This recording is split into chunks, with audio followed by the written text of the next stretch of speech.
Friday the 13th of February, and I've been here today talking to the union and some of the staff who work at the HMRC office, the tax office at Havenbridge House, just behind us. In a moment I'm going to talk to Lee Sutton, who's their union representative, and get him to explain a little bit about what's happening. Now, with Lee, you're here from Havenbridge House, where the HMRC are looking to shut the office and move it to Norwich.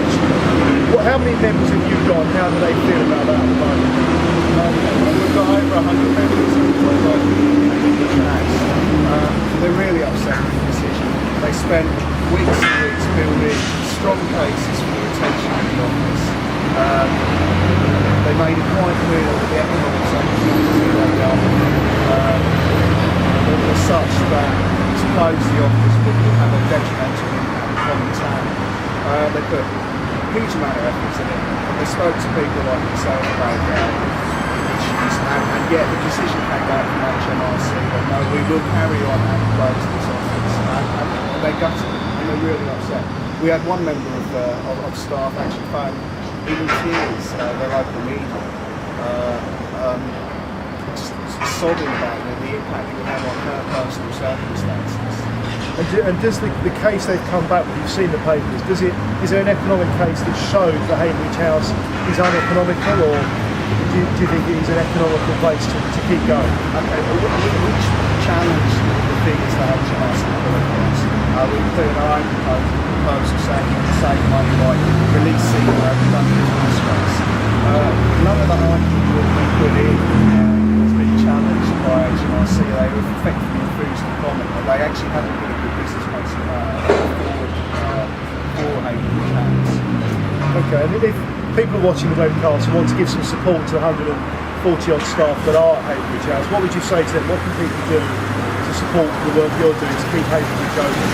Okay, well, I mean, they could email us. We've got PCS Norwich taxes and they could do our individual support. They could write to yourself. They could write to the local council, ask the local council to make strong objections. They could even write to the local MP. Our members have already done that. So, yeah, any support that they can offer, they can write to the local paper, just basically saying we want to keep this tax office, we want to keep the jobs starting. And I think that's about it, Brandon. Very much what we can have. Okay, well we can thank you. Just personal experiences again. I've been at the tax office now for 6 years. It's my first permanent job. Ever since I left school, it was seasonal work. I was stuck in seasonal work because I couldn't get a job, and therefore if you didn't have a job I couldn't afford the transport. So I had to work locally in holding accounts. Now, civil service jobs aren't well paid, not at a level, they are in London, you know. Even a low paid job, it's like I've got a permanent job now. The sheer fact my job is all year round means I can live. Now, if they make me go to Norwich, they'll pay me for a bit out of taxpayers' money. When that's over, I can't. I literally can't afford to do it. So what have I got to do? Get a second job to pay for my first job? I can't even go back to the job I used to do because they've shut Pontins now, so I couldn't even do that. Yes, I know. We've seen that. What do people? And this is what is so frustrating with it. The government basically and the HMRC want to shut an office. It used to have 300 staff, now got about 140, and they want to move it to Norwich. There's a huge problem with that. Firstly, we need these jobs in Yarmouth. In the short term, when we take these jobs away from Yarmouth, people have got further to travel, that costs them more, they're spending less money in Yarmouth because they've got less money as they've had to spend it on transport, maybe even childcare. At lunchtime they're spending their money in Norwich, not in Yarmouth.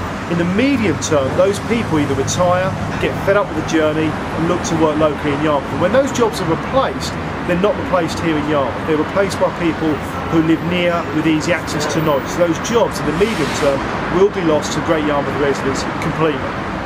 And in Yarmouth, where we've got an average unemployment of 6.6%, way above the national average, and sometimes hitting almost 18%, we can't afford to lose 140 jobs from the very government that's supposed to support us.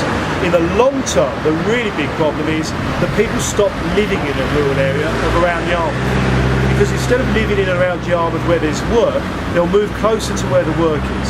They'll move into and nearer to Norwich where the jobs are. So our rural communities sometimes start to disappear and rural life changes because people aren't there. And we've also got the human side.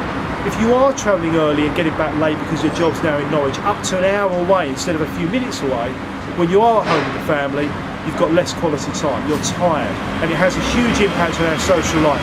And at a time where our communities and our social life is becoming more and more difficult, our communities are struggling to survive, the very government that should be supporting that and creating the infrastructure for it to develop in the future, rebuild itself from this broken society, is taking it away.